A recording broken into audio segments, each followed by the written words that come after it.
சரி, ஓகே. இந்த வீடியோவில் நம்ம வந்து ஃபண்டமெண்டல் ரைட்டு ஆர்டிகல் 13 பார்க்கலாம். ஓகேவா? போன வீடியோவில் ஆர்டிகல் 12 பார்த்துருந்தோம். ஆர்டிகல் 13 என்ன சொல்லுது அப்படின்னு பார்த்தீங்கன்னா, ஒரு 4 கிளாஸ் இருக்குங்க. 1, 2, 3, 4 அப்படின்னு சொல்லி ஒரு 4 கிளாஸ் இருக்குது. அதாவது 13 கிளாஸ் 1, 13 கிளாஸ் 2, 13 கிளாஸ் 3, 13 கிளாஸ் 4. ஓகேவா? 13ன்ற ஆர்டிகலுக்குள்ளார இந்த கிளாஸஸ் எல்லாம் வருது. சரிங்களா? ஒரு சப்டிவிஷன் மாதிரின்னு வச்சுக்கோங்க. சரி, இப்போ 13 கிளாஸ் 1 வந்து என்ன சொல்லுது அப்படின்னு பார்த்தீங்கன்னா, all laws in force in the territory of India immediately before the commencement of the Constitution, so far as they are inconsistent with the provision of this part, shall to the extent such inconsistency be void. என்ன சொல்ல வராங்க அப்படின்னா, நம்ம constitution வந்து எப்போ வந்து commencement of the constitution எப்போ நம்மளுக்கு 26th January 1950. சரிங்களா? அதுக்கு முன்னாடியே நிறைய லாஸ் இருந்திருக்குமா? ஃபார் எக்ஸாம்பிள் சொல்லணும்னா இப்போ ஐபிசி இதெல்லாம் வந்து எப்போ வந்துருச்சு? 1860s. நம்ம பார்த்தோம் இல்லையா? நம்ம இந்த ஹிஸ்டாரிக்கல் பேக்ரவுண்ட்லாம் பார்த்துருப்போம். ஐபிசி சிஆர்பிஸ்லாம் எப்போ வந்துச்சு அப்படின்னு சொல்லிட்டு. சரிங்களா? அப்போ இந்தியன் பீனல் கோட்லாம் அப்போவே இருந்துச்சு. ஓகேவா? ஆனால் நம்மளோட கான்ஸ்டியூண்ட் அசம்பிளி எப்போ உருவாச்சு அப்படின்னு கேட்டிங்கன்னா 1946 தான். கரெக்டாக? அவங்க தான் அதை வந்து லாஸ்லாம் மேக் பண்ணாங்க. ஆனால் ஐபிசின்ற ஒன்று வந்து எப்போ இருக்குது? 1860லேருந்தே இருக்குது. அப்போ என்ன சொல்ல வராங்க அப்படின்னா, கமென்ஸ்மெண்ட் ஆஃப் த கான்ஸ்டியூஷன், அதாவது நம்ம கான்ஸ்டியூஷன் வந்து எனாக்ட்மெண்ட் ஃபோர்ஸுக்கு வந்ததுக்கப்புறம் பழைய லாஸ்லாம் இருக்கும்ல, இந்த ஐபிசி மாதிரி பழைய லாஸ்லாம் இருந்திருக்கும்ல, பிரிட்டிஷ் டைம்ல இருந்து பழைய லாஸ்லாம் இருந்திருக்கும். அந்த லாஸ்லாம் வந்து இப்போ இந்த part inconsistent with the provision of this part அப்படின்னா, இப்போ நம்ம பார்ட் த்ரீல எதை பற்றி பேசிக்கிட்டு இருக்கோம்? ஃபண்டமெண்டல் ரைட் பற்றி பேசிக்கிட்டு இருக்கோம். கரெக்டா? இந்த ஃபண்டமெண்டல் ரைட்டை வந்து அந்த பழைய லாஸ்லாம் இருக்கு இல்லையா, அது வந்து இன்கன்சிஸ்டன்டானா இதோட ஒத்து போகலை, அதாவது இது வந்து வயலேட் பண்ணுற மாதிரி இருக்கு அப்படின்னா, அந்த பழைய லா எல்லாமே என்ன ஆயிரும்? Such inconsistency shall be void அப்படின்னா என்ன அர்த்தம்? அந்த பழைய லா எல்லாமே கேன்சல் ஆயிரும். ஓகேவா? இனிமேல் இருக்காது அப்படின்னு அர்த்தம். அதாவது நம்மளோட கான்ஸ்டியூஷன் 26 January 1950 வந்துச்சு. சரிங்களா? அதுக்கு முன்னாடியே நிறைய லாஸ் வந்து இங்கே வந்து இருந்துச்சு. ஓகேவா? அந்த லாஸ்லாம் நம்ம கான்ஸ்டியூஷன் வந்து எழுதுனதுக்கப்புறம் பார்ட் 3யோட அது ஒத்து போகலை, இதுக்கும் அதுக்கும் முரண்பாடுகள் இருக்கு அப்படின்னா அந்த லா எல்லாமே என்ன ஆயிரும்? வாய்ட் ஆயிரும், அதாவது கேன்சல் ஆயிரும். எது? இந்த பழைய லாஸ் எல்லாமே கேன்சல் ஆயிரும். ஏன்னா அது ஃபண்டமெண்டல் ரைட்டோட ஒத்து போகல இல்லையா? ஃபண்டமெண்டல் ரைட்டோட ஒத்து போகணும்ல. ஒத்து போகலன்னா நம்ம என்ன பண்ணுவோம்? நேராக கோர்ட்டுக்கு போயிடுவோம். இந்த லானால என்னோட ஃபண்டமெண்டல் ரைட் வந்து பாதிக்கப்பட்டிருக்குன்னு சொல்லி கோர்ட்டுக்கு போயிடுவோம். கரெக்டுங்களா? ஸோ இது தாங்க ஆர்டிகல் 13 கிளாஸ் 1 வந்து இதை பற்றி பேசுது. சரிங்களா? சரி, அடுத்து பாருங்க ஆர்டிகல் 13 கிளாஸ் 2 இது என்ன சொல்லுதுன்னு பார்ப்போம். The state shall not make any law which takes away or abridges the right conferred by this part. Any law made in contravention of this clause shall to the extent be contravention be void. அது என்ன சொல்றாங்கன்னா, ஸ்டேட்ன்ற வார்த்தைக்கான மீனிங்கை நம்ம வந்து article 12 வந்து பார்த்தோம். சரிங்களா? கரெக்டா? போன வீடியோ பார்த்தீங்கன்னா அது ஸ்டேட்னா என்னன்றது உங்களுக்கு புரியும். சரி, இப்போ ஸ்டேட் வந்து ஏதோ ஒரு லா வந்து மேக் பண்ணுதுங்க, ஏதோ ஒரு சட்டம் போடுது. ஓகேவா? அந்த சட்டம் வந்து இந்த ஃபண்டமெண்டல் ரைட்ஸோட என்னது? ஒத்து போகலை, இல்லை வந்து என்ன ஆகுது? Make any law which takes away or abridges the rights conferred by this part அப்படின்னா என்ன அர்த்தம்? ஃபண்டமெண்டல் ரைட்டில் உள்ள ஏதோ ஒரு ஆர்டிகலை வந்து நம்ம வந்து தூக்கிட்டோம், இல்லைனா அது என்ன பண்ணுது? அதை வந்து பாதிக்குது. ஃபண்டமெண்டல் ரைட்டில் உள்ள ஆர்டிகலை வந்து ஸ்டேட் போடுற ஒரு சட்டம் வந்து பாதிக்குது அப்படின்னா அந்த லா வந்து என்னது? வாய்டு. அது வந்து செல்லாது, அந்த லா வந்து செல்லாது. ஓகேவா? வாய்டாயிரும். சரிங்களா? அதுதான் வந்து கிளாஸ் 2 வந்து பேசுது. ஓகே, சரி. அப்புறம் மூணாவது பாருங்க, லான்னு சொல்கிறோம்ல, நம்ம லான்னு சொல்கிறோம். அப்போ லான்ற வார்த்தைக்கான அர்த்தம் என்ன? அது வந்து ஒரு ஆர்டினன்ஸாக இருக்கலாம், ஒரு ஆர்டராக இருக்கலாம், ஒரு பைலாவாக இருக்கலாம், ரூலாக இருக்கலாம், ரெகுலேஷனாக இருக்கலாம், நோட்டிஃபிகேஷனாக இருக்கலாம், கஸ்டமர் யூசேஜ், இதில் எதுவாக வேணாலும் இருக்கலாங்க. லான்ற வார்த்தைக்கான அர்த்தம் இது எல்லாமே அடங்கும். அது ஆர்டினன்ஸு நம்ம பார்ப்போம். ஆர்டினன்ஸ்லாம் வந்து நம்ம பின்னாடி பார்ப்போம். பிரசிடென்ட்டு, கவர்னர்லாம் வந்து ஆர்டினன்ஸ் வந்து கொண்டு வரலாம். அதெல்லாம் நம்ம வந்து பிரசிடென்ட் கவர்னர் பார்க்கும்போது பார்க்கலாம். ஓகேவா? ஸோ அவசர சட்டம். சரி, அப்போ இது எல்லாமே லான்ற வார்த்தைக்கு தான் வந்து கவர் ஆகும் அப்படின்னு சொல்லி சொல்கிறதா என்னது? Article 13 clause 3. ஓகேவா? இது எல்லாத்துக்கும் முன்னாடி 13 போட்டுக்கணும் நீங்கள். 13 கிளாஸ் 1, 13 கிளாஸ் 2, 13 கிளாஸ் 3. ஓகேவா? சரி, இப்போ இதை நம்ம வந்து பார்ப்போம். 13 கிளாஸ் 4 என்னன்றதை பார்ப்போம். இப்போ இந்த இடத்துல வந்து பார்த்தீங்கன்னு வச்சுக்கோங்களேன், இந்த லான்ற விஷயம் இருக்கு இல்லையா, இது வந்து இதில் வந்து ஒரு பிரச்சனை வந்துச்சு. ஓகேவா? அது என்னன்றதை நம்ம பார்க்கலாம். ஸோ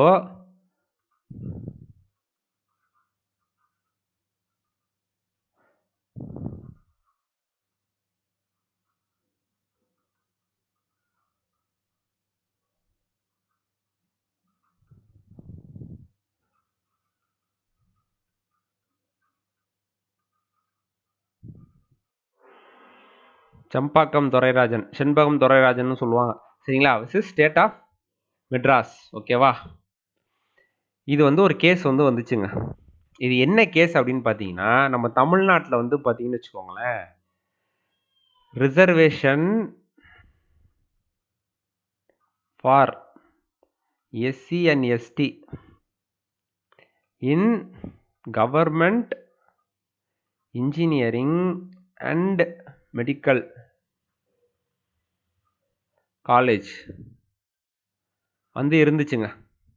ஓகேவா? ரிசர்வேஷன் இருந்துச்சு. எங்க? நம்ம தமிழ்நாட்டில் வந்து இன்ஜினியரிங் மெடிக்கல் காலேஜில் எஸ்சி எஸ்டிக்கு ரிசர்வேஷன் வந்து இருந்துச்சு, எஜுகேஷனல் இன்ஸ்டிடியூஷனில். ஓகேவா? சரி, இதுக்கு எதிராக என்ன பண்ணாங்க, இந்த செண்பகம் துரைராஜன்றவங்க என்ன பண்ணாங்க, கேஸ் போட்டாங்க. ஓகேவா? இது எப்போ நடக்குது? 1950-51 அந்த டைமில் நடக்குது. ஓகேவா? அந்த டைம் பீரியடில் இந்த கேஸ் வந்து நடக்குது. ஓகே, கேஸ் வந்து அவங்க வந்து போடுறாங்க. என்னன்னு போடுறாங்க அப்படின்னா, இப்படி ரிசர்வேஷன் இருக்கு இல்லையா எஜுகேஷனல் இன்ஸ்டிடியூஷனில், இதனால என்னது, என்னோட ஃபண்டமெண்டல் ரைட் வந்து பாதிக்கப்படுது அப்படின்னு சொல்லி இவங்க வந்து கேஸ் போடுறாங்க. எப்படி? ஆர்டிகல் 15. ஆர்டிகல் 15 என்ன சொல்லும் அப்படின்னா, எதெல்லாம் வச்சு டிஸ்கிரிமினேட் பண்ணக்கூடாது, religion, race, caste, sex, place of birth. ஓகேவா? இது 5 விஷயத்தை வச்சு என்ன பண்ணக்கூடாது, நம்ம ஆர்டிகல் 15 பார்ப்போம். சரிங்களா? அந்த 5 விஷயத்தை வச்சு நம்ம வந்து டிஸ்கிரிமினேட் பண்ணக்கூடாது. ஓகேவா? அதை பாரம்பரியம் பார்க்கக்கூடாது ஒருத்தருக்கும் இன்னொருத்தருக்கும் நடுவில். சரிங்களா? அப்போ அதில் கேஸ்ட் அப்படின்ற ஒரு விஷயம் வருதா? அப்போ நீங்க எப்படி வந்து ரிசர்வேஷன் வந்து கொடுத்தீங்க எஸ்சி எஸ்டிக்கு கவர்மெண்ட் இன்ஜினியரிங் அண்ட் மெடிக்கல் காலேஜில்? நீங்க ரிசர்வேஷன் கொடுத்தீங்கன்னா நீங்க இப்போ பாரம்பரிய கேஸ்ட்டை வச்சு எங்களை வந்து டிஸ்கிரிமினேட் பண்றீங்கன்னு அர்த்தம். அப்போ எஸ்சி எஸ்டிக்கு மட்டும் கொடுக்குறீங்க, மற்ற கம்யூனிட்டிக்கெலாம் வந்து இல்லை அப்படின்னு சொல்லிட்டு இவங்க என்ன பண்ணாங்க, வந்து ஒரு கேஸ் வந்து போட்டாங்க. எங்க? ஹைகோர்ட்டில் போட்டாங்க. ஓகேவா? சரி, அப்போ கோர்ட் என்ன சொல்லிட்டாங்க அப்படின்னு கேட்டிங்கன்னா, ஆமாம் கரெக்டு தான், இதனால என்ன ஆகுது, ஆர்டிகல் 15 வந்து வயலேட் ஆகுது. நம்ம முன்னாடியே சொல்லியிருந்தேன் இல்லையா, நம்ம ஃபண்டமெண்டல் ரைட்ஸ் வயலேட் ஆனால் என்ன பண்ணும் கோர்ட்டு, அந்த சட்டம் வந்து செல்லாதுன்னு சொல்லிடும். அப்போ ரிசர்வேஷன் வந்து கிடையாதுன்னு சொல்லிட்டாங்க. ஓகேவா? ஸோ அதனால என்ன பண்ணாங்க அப்படின்னா, நம்ம பார்லிமெண்ட் வந்து என்ன பண்ணாங்க அப்படின்னா, சரி இப்படியாவது ரிசர்வேஷன் வந்து கொண்டு வரணும் அப்படின்னு சொல்லிட்டு என்ன பண்ணாங்க, ஃபர்ஸ்ட் கான்ஸ்டியூஷனல் அமெண்ட்மெண்ட் ஆக்ட் வந்து பாஸ் பண்ணுறாங்க. எப்போ? 1951. எதுக்காக பாஸ் பண்ணுறாங்க அப்படின்னா, ஆர்டிகல் 15 இருக்கு இல்லையா, அதில் 15ல் கிளாஸ் 4 ஒன்று கொண்டு வராங்க. அந்த கிளாஸ் 4 படி என்ன சொல்கிறாங்க, ரிசர்வேஷனை வந்து எஜுகேஷனல் இன்ஸ்டிடியூஷன் வந்து கொண்டு வரலாம் அப்படின்னு சொல்கிறாங்க. அப்படின்றதுக்காண்டி கொண்டு வராங்க. அதாவது கான்ஸ்டியூஷனே அமெண்ட்மெண்ட் பண்ணுறாங்க ஃபார் எஜுகேஷனல் இன்ஸ்டிடியூஷன். சரிங்களா? இப்போ கான்ஸ்டியூஷன்லேயே சொல்லியிருக்கு இல்லையா, ஆர்டிகல் 15 கிளாஸ் 4ல என்னது சொல்லியிருக்கு, ரிசர்வேஷன் கொடுக்கலாம். அப்போ இப்போ ரிசர்வேஷன் கொடுக்கறது கரெக்டு தான் அப்படின்னு சொல்லி யார், கவர்மெண்ட் வந்து டிஃபெண்ட் பண்ணலாம் இல்லையா கோர்ட்டில். முன்னாடி இந்த மாதிரி ஒரு ப்ரொவிஷன் இல்லை, இப்போ தான் புதுசாக வந்து கொண்டு வந்தாங்க. எப்போ? First constitution amendment act 1951. ஓகேவா? அப்படின்னு சொல்லி கொண்டு வந்தாங்க. சரிங்களா? இதில் ஒரு பிரச்சனை வந்துச்சு. இதில் என்ன பிரச்சனை வந்துச்சுன்னா, இப்போ இங்கே வந்து பார்த்தீங்கன்னு வச்சுக்கோங்களேன், லா அப்படின்ற வார்த்தை இருக்கு இல்லையா, அப்போ இந்த கிளாஸ் 2 வந்து பாருங்க, the state shall not make any law which takes away or abridges the rights conferred by this part. ஓகேவா? அப்படி அப்படி அப்படி ஏதாவது ஒரு லா வந்து ஏற்றாங்கன்னா அது என்ன ஆயிரும், வாய்ட் ஆயிரும். அப்போ லான்றது கீழே இந்த கான்ஸ்டியூஷனல் அமெண்ட்மெண்ட் ஆக்டும் வரும் அப்படின்னு சொல்லி ஒரு பிரச்சனை வந்துச்சு. ஓகேவா? லான்ற வார்த்தைக்கு என்னது கான்ஸ்டிடியூஷன் அமெண்ட்மெண்ட் ஆக்ட் ஒரு லா தானே, அது ஒரு சட்டம் தானே. அப்போ எப்படி வந்து பார்லிமெண்ட் வந்து 15 clause 4 வந்து கொண்டு வரலாம், ஒரு லா வந்து கொண்டு வந்து எப்படி சட்டத்தை வந்து எப்படி 15 clause 4ன்ற ஒரு விஷயத்தை வந்து கொண்டு வரலாம், அது வந்து ஆர்டிகல் 13 clause 2 படி தப்பு தானே, அப்போ வந்து பார்லிமெண்ட் வந்து கொண்டு வரக்கூடாது தானே அப்படின்னு சொல்லி ஒரு பிரச்சனை வந்து வந்துச்சு. ஆனால் அப்போ என்ன சொல்லிட்டாங்க அப்படின்னா, கான்ஸ்டிடியூஷனல் அமெண்ட்மெண்ட் ஆக்ட் வந்து லான்ற வார்த்தைக்குள்ளார வராது அப்படின்னு சொல்லி எதில் சொன்னாங்கன்னா, Shankari Prasad versus Union of India அப்படின்னு ஒரு கேஸ் வந்துச்சு. இந்த கேஸில் என்ன சொல்லிட்டாங்க, கான்ஸ்டிடியூஷனல் அமெண்ட்மெண்ட் ஆக்ட் வந்து லான்ற வார்த்தைக்கு கீழே வராது அப்படின்னு சொல்லி சொல்லிட்டாங்க. கான்ஸ்டிடியூஷன் அமெண்ட்மெண்ட் ஆக்ட் வேற. ஓகே, ஏன்னா இங்கே வந்து மென்ஷன் பண்ணல எதுவும் ordinance, order, bylaw, rule, regulation, notification, custom, usage இதுதான் மென்ஷன் பண்ணியிருக்காங்களே இல்லையா. ஸ்பெசிஃபிக்காக கான்ஸ்டிடியூஷன் அமெண்ட்மெண்ட் ஆக்ட்னு எங்கேயாவது மென்ஷன் பண்ணியிருக்காங்களா? அப்போ லான்ற வார்த்தைக்குள்ள சேராது. அப்போ என்ன பண்ணலாம், அப்போ கான்ஸ்டிடியூஷன் அமெண்ட்மெண்ட் ஆக்ட் வந்து பார்ட் 3க்கு வந்து கொண்டு வரலாம், அதாவது ஃபண்டமெண்டல் ரைட்ஸ்க்கு வந்து கொண்டு வரலாம் அப்படின்னு சொல்லி சொல்லிட்டாங்க. இதில் Shankari Prasad versus Union of இந்தியாவில். ஓகே, புரியுதா உங்களுக்கு? சரி, இப்போ திருப்பி என்ன ஆச்சு அப்படின்னு கேட்டிங்கன்னா, இன்னொரு கேஸ் நடந்துச்சு, கோலக்நாத்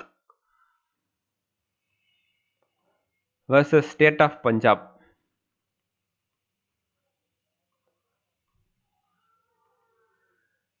இது எப்போனா 1967, இதெல்லாம் வந்து 1951 அந்த டைமில். ஓகேவா, இது வந்து 1967. இப்போ ஃபஸ்ட்டு சுப்ரீம் கோர்ட் என்ன சொன்னாங்க, கான்ஸ்டிடியூஷனல் அமெண்ட்மெண்ட் ஆக்ட் வந்து லான்ற வார்த்தைக்குள்ள வராது அப்படின்னு சொல்லி சொன்னாங்களா. இந்த கோலக்நாத் ஸ்டேட் ஆஃப் பஞ்சாப்ல என்ன சொல்லிட்டாங்கன்னா, கான்ஸ்டிடியூஷன் அமெண்ட்மெண்ட் ஆக்டும் லான்ற வார்த்தைக்குள்ள தான் அடங்கும் அப்படின்னு சொல்லி சொல்லிட்டாங்க. ஃபர்ஸ்ட் இல்லைன்னாங்க, அப்புறம் என்ன சொல்லிட்டாங்க, இல்லை கான்ஸ்டிடியூஷன் அமெண்ட்மெண்ட் ஆக்டும் லான்ற வார்த்தைக்குள்ள தான் அடங்கும். இந்த இடத்துல வந்து என்னது இல்லைன்னாங்க, இங்கே வந்து அடங்கும்னு சொல்லி சொல்லிட்டாங்க. அப்போ என்ன பண்ண முடியாது, இப்போ இன்னமேல் பார்லிமெண்ட்டால் ஃபண்டமெண்டல் ரைட்ஸை அமெண்ட்மெண்ட் பண்ணவே முடியாது.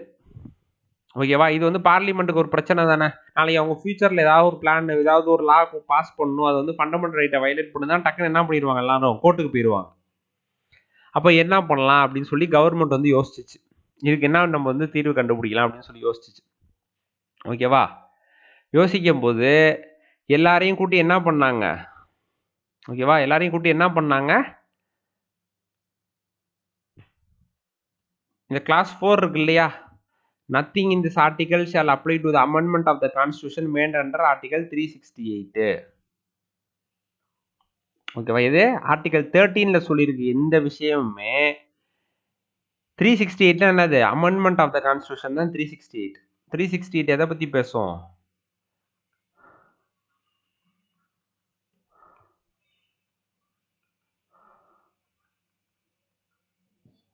அமெண்ட்மெண்ட் ஆஃப் தி கான்ஸ்டிடியூஷன், அதை பற்றி தான் நான் பேசுவோம். 368 வந்து பேசும். ஓகேவா, சரி, அப்போ இதை வந்து கொண்டு வந்தாங்க, இந்த கிளாஸ் 4 வந்து கொண்டு வந்தாங்க. இந்த கிளாஸ் 4 பார்க்கறதுக்கு முன்னாடி நம்ம ஒரு விஷயம் பார்ப்போம்.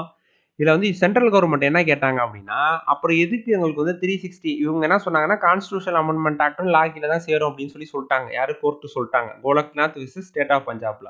அப்புறம் ஏன் 368 கீழே அமெண்ட்மெண்ட் அப்படின்னு சொல்லிட்டு எங்களுக்கு ஒரு ப்ரொவிஷன் வந்து கொடுத்துருக்காங்க, அமெண்ட்மெண்ட் வந்து பண்ணிக்கலாம் கான்ஸ்டியூஷன் அப்படின்னு சொல்லி அந்த பவரை வந்து பார்லிமெண்ட்டு கொடுத்துருக்காங்க இல்லையா, அது வந்து ஏன் கொடுத்துருக்காங்க அப்படின்னு சொல்லி கவர்மெண்ட் வந்து கேட்டாங்க. கேட்டதுக்கு கோர்ட் என்ன சொன்னாங்க அப்படின்னா, 368 என்ன சொல்லுதுன்னு பாருங்க, டைட்டில் பாருங்க, ப்ரொசீஜர் ஃபார் அமெண்ட்மெண்ட் தான் சொல்லுது. Procedure for amendment of the constitution அப்படின்னு தான் சொல்லுது. எது, ஆர்டிகல் 368. உங்களுக்கு பவர்னு சொல்லவே இல்லை, ஜஸ்ட் ப்ரொசீஜர், கான்ஸ்டிடியூஷன் அமெண்ட்மெண்ட் பண்ணணும்னா எப்படி ப்ரொசீஜர் அப்படின்னு தான் சொல்லுது. அதை இப்போ அதுக்கான பவர் உங்களுக்கு இருக்குன்றதை பற்றி அது சொல்லவே இல்லையே அப்படின்னு சொல்லி கோர்ட் கேட்குறாங்க. உடனே இவங்க என்ன சொல்கிறாங்க, சென்ட்ரல் கவர்மெண்ட்டு, ப்ரொசீஜர்னா அந்த ப்ரொசீஜர் வந்து எங்களுக்காண்டி தானே கொடுத்துருக்காங்க, அந்த ப்ரொசீஜர் யூஸ் பண்ணி நாங்கள் அமெண்ட்மெண்ட் பண்ணலாம் தானே அப்படின்னு சொல்லி இவங்க வந்து சொல்கிறாங்க. ஸோ இது அப்படியே வந்து பிரச்சனையாக போயிட்டு இருந்துச்சு. உடனே என்ன பண்ணாங்க பார்லிமெண்ட் அப்படின்னா, இந்த ஆர்டிகல் 368 என்ன பண்ணாங்க, அமெண்ட்மெண்ட் பண்ணிட்டாங்க. அதாவது இந்த ஹெட் டைட்டில் என்ன போட்டாங்க அப்படின்னா ப்ரொசீஜர் ஃபார் அமெண்ட்மெண்ட் இருந்துச்சுல, இதில் வந்து power of the parliament to amend the constitution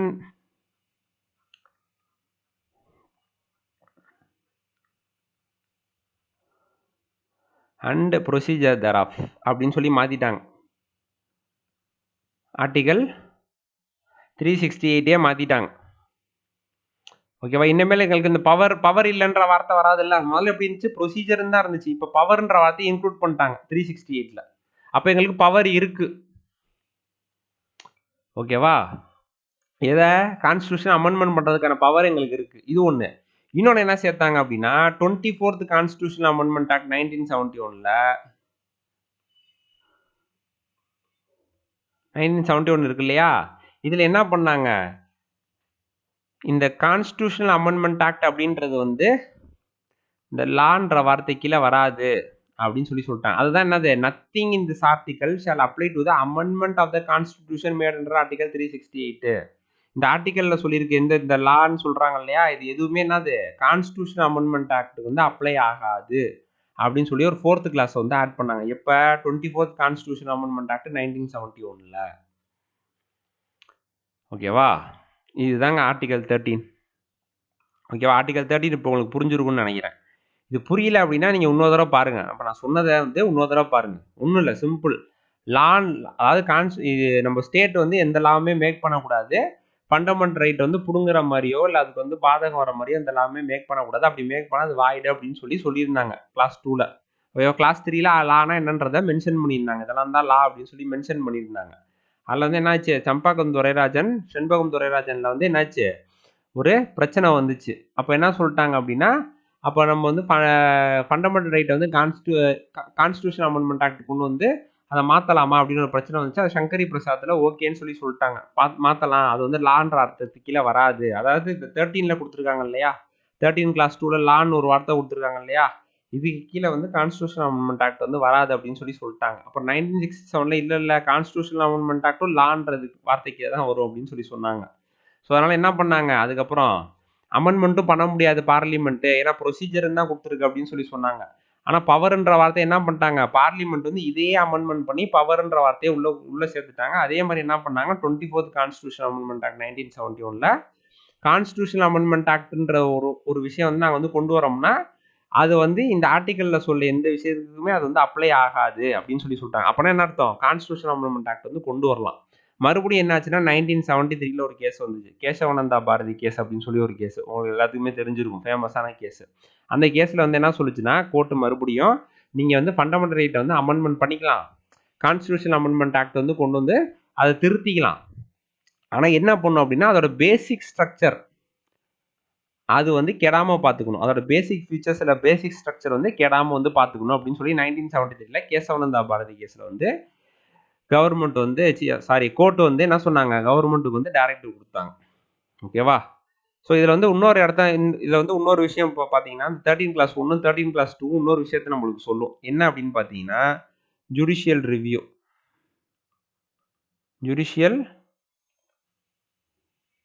ரிவ்யூவை பற்றி. இது ஜுடிஷியல் ரிவ்யூன்றது எங்கேயுமே மென்ஷன் ஆகிருக்காது. ஜுடிஷியல் ரிவ்யூனா என்னது, இப்போ வந்து பார்லிமெண்ட் வந்து ஒரு லா வந்து போடுறாங்க, அது வந்து நம்மளை பாதிக்கிற மாதிரி இருக்குது, நம்ம ஃபண்டமெண்டல் ரைட்டை பாதிக்கிற மாதிரி இருக்குது அப்படின்னா நம்ம வந்து கோர்ட்டில் போய் கேஸ் போகிறோம். கோர்ட்டை உடனே என்ன சொல்லுது, ஆமாம்மா இதை நீங்கள் பண்ண தப்பு தான், இதை நீங்கள் பண்ணிடக்கூடாதுன்னு சொல்லி அந்த லா வந்து வாய்டு இல்லைன்னா அது வந்து அன்கான்ஸ்டிடியூஷனல்னு சொல்லிடுறாங்க இல்லையா. இந்த அதிகாரம் தான் வந்து பார்த்தீங்கன்னா ஜுடிஷியல் ரிவ்யூ. அதாவது வந்து ஒரு சட்டம் இருக்குன்னா அதை வந்து ரிவ்யூ பண்ணுவாங்க ஜுடிஷியரி. ஓகேவா? ஸோ இந்த பவர் வந்து அவங்களுக்கு எப்படி இருக்குன்றத வந்து சொல்கிறது வந்து 13 கிளாஸ் 1 13 கிளாஸ் 2 தான். ஏன்னா இன்கன்சிஸ்டன்ட் பி வாய்டு, அதாவது ஃபண்டமெண்டல் ரைட்டோட ஏதாவது ஒரு லா வந்து இன்கன்சிஸ்டண்டாக இருந்தால் அது வாய்டு அப்படின்னு சொல்லணும் அப்படின்னு சொல்லியிருக்காங்க 13 கிளாஸ் 1. அப்போ யார் சொல்லுவா, அதை கோர்ட்டு தான் சொல்லுவாங்க அதை. ஓகேவா? அப்போ அதே மாதிரி இந்த இடத்துல என்ன சொல்லியிருக்காங்க, state shall not make any law which takes away or abridges the fundamental right, அந்த மாதிரி ஏதாவது லா வந்துச்சுன்னா அதுவும் வாய்டு. இதை யார் சொல்லுவா, அகைன் கோர்ட்டு தான் சொல்லுவாங்க. அப்போ கோர்ட்டுக்கு வந்து ஜுடிஷியல் ரிவ்யூ அப்படின்ற ஒரு விஷயம் இருக்கு அப்படிங்கிறது இந்த 2 ஆர்டிக்கலை வச்சு நம்ம வந்து அதாவது இந்த ஆர்டிக்கல்ல இந்த கிளாஸ் 1 கிளாஸ் 2 வச்சு நம்ம வந்து தெரிஞ்சுக்கலாம். ஓகேவா? தனியாக ஜுடிஷியல் ரிவ்யூலாம் எங்கேயும் வந்து மென்ஷன் வந்து பண்ணலை நம்ம கான்ஸ்டியூஷன். ஓகேவா? ஸோ அவ்வளோதாங்க, இதாங்க ஆர்டிகல் 13. ஓகேவா? இது உங்களுக்கு புரிஞ்சிருக்கும்னு நினைக்கிறேன். இந்த வீடியோ உங்களுக்கு பிடிச்சிருந்துச்சுன்னா இந்த வீடியோக்கு வந்து லைக் பண்ணுங்கள், உங்கள் ஃப்ரெண்ட்ஸோட ஷேர் பண்ணுங்கள், நம்ம சேனலுக்கு சப்ஸ்கிரைப் பண்ணுங்கள். தேங்க்யூ.